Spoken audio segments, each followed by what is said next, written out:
السلام عليكم ورحمة الله وبركاته. ازيكم حبايب قلبي؟ عاملين ايه؟ يا رب تكونوا بخير.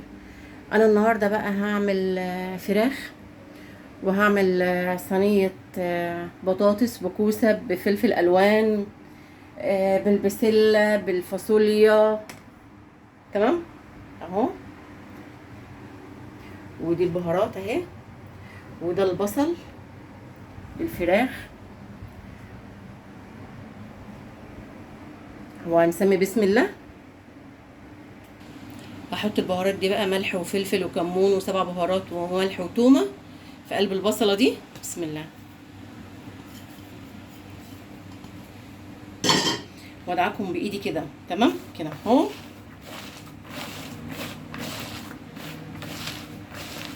لازم ان البصله تتمرط كويس، عشان كده تبقى ريحتها طعمه كده وحلوه. تمام اهو. ونسمي بسم الله. بسم الله الرحمن الرحيم. بعد ما بحشيها كده بتقوموا برضو ايه، جايبها كده اهو، كده كده كده، وتحت جلدها برضو اهو، تحت جلدها كده اهو اهو، بحيث ان هي كلها تتملى بهارات اهي.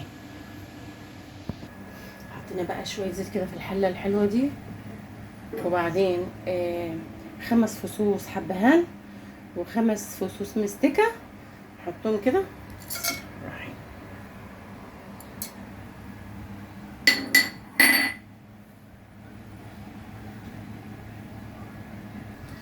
يا حبايبي اتحمرت اهو. بسم الله الرحمن الرحيم. بسم الله.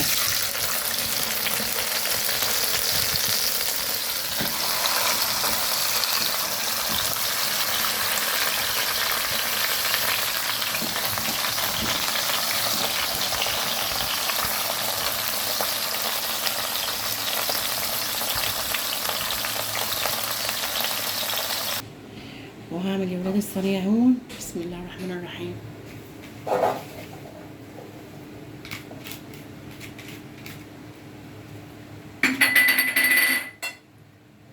والصينيه برضو فيها الكوسه والبطاطس والبصل والفلفل الالوان والتومه اهو برضو.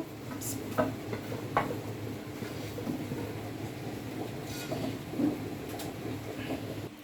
وده 7 بهارات وفلفل وكمون واتنين مكعب. 2 مكعب ده بدل الملح. بسم الله الرحمن الرحيم.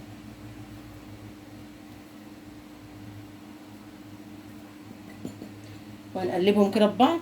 بسم الله الرحمن الرحيم. ودعكتها هي بالبهارات كلها وب2 المكعب. هنزل بقى عليهم بكوبايه الطماطم دي بس. تمام، ما تكتروش طماطم عشان احنا في الحر وكده. بسم الله الرحمن الرحيم.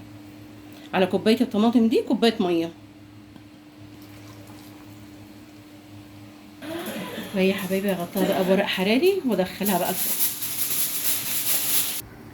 يا حبايبي الفراخ بتغلى اهي، والصينيه القمر اهي لسه برضه شويه، والرز.